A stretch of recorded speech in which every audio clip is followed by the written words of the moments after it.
everyone. I tried to do a pretty break today, but it just all fell out all at once, so I guess we're just going for the ropey look. Today I wanted to do a mini review of a book that I just picked up, and it is Keaton Henson's book Idiot Verse. My friend Carissa sent this to me just for funsies, and she knows I love Keaton Henson, so she just sent this my way, and it was such an enjoyable read. I really want to get to talking about it, but first I have to thank Carissa for sending this to me, so thank you, Carissa.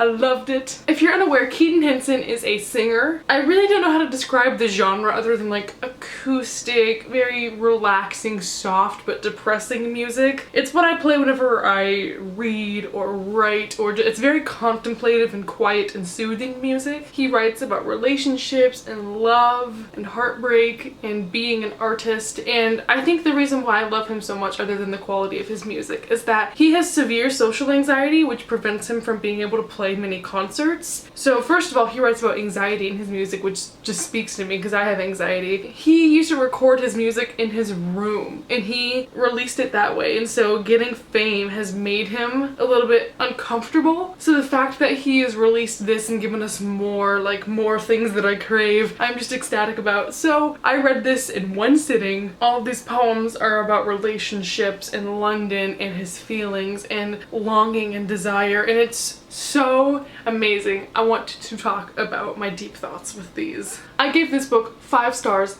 hands down, loved it. So as you can see, I put a bunch of tabs on the ones that I enjoyed. All these are sticky tabs for poems that I liked a lot, and which is a lot of them. I just think Keaton's a genius with his lyrics. The way that he can express something that's so tragic and just deliver it in a way that you just like punched in the heart. That's how I feel listening to his music, and that's how I felt reading this. Some of my favorite songs off his new album are The Pugilist, No Witnesses, and All Right. And if you like the lyrics and the style of those types of songs, then this book is really gonna be your friend. His writing style is extremely neat. Sometimes he'll refer directly to the person he's discussing in that poem and call her like my dear or my love or darling, and it's like an ode to that person, and you can just feel the longing that he has for this person or the heartbreak that he's experienced over this person, and it just punches me in the guts. It's such a powerful book. I'm not even gonna go through and tell you which of these were my favorites because it was like half of them. I just adored this collection of poems. I do want to mention that the beginning page of this is a picture of him, and then on this side of the page it says, "Your life is a book. It is more than just the first and last page, and it is mostly made up of ands and these." He makes things so simplistic, but in a way that makes you like think and delve into his mindset. I've now become a fan of writing in books, so a lot of these stanzas I've underlined. It just makes me really think. I think one of my favorite poems in here, I love the poem Regret Me. I posted that one on Snapchat and I was like, this is literally Warnet. But something that I was not expecting in this book, and that made me so much more emotional about his writing, is that it is interspersed with his drawings. Keaton had a graphic novel in 2012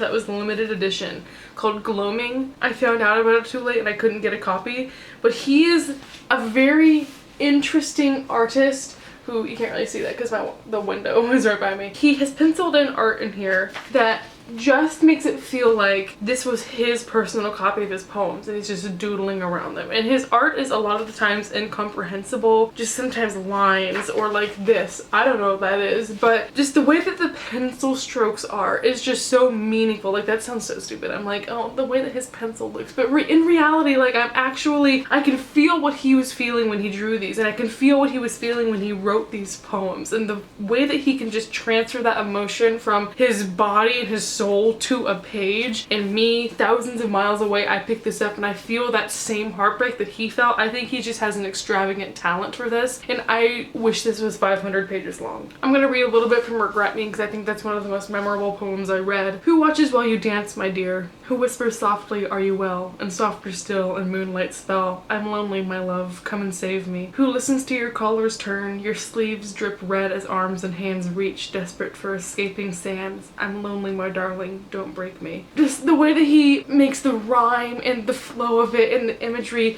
everything just works. It's not like modern poetry where it's just random skips and lines, but there's images and there's detail and there's crushing emotion packed into this. I thought it was expertly done, will forever be be a fan of Keaton. I'm dying to meet him or see him one day, but I highly doubt that that's even in the realm of possibility at this point. If you're a fan of Keaton's music, or if you just want poetry that really speaks to heartbreak and love and feeling emotions passionately, this is going to be a great option. So I wanted to thank everyone for watching. Hope you enjoyed this review. If you're a fan of Keaton or if you like poetry, let me know if you have recommendations. I don't know what you would recommend to me of Keaton's because I have all his albums and I love him. But yeah, poetry recommendations, let me know. Let me know if you have any thoughts. And until next time, hope you all enjoyed and I'll see you in the future. Bye everyone!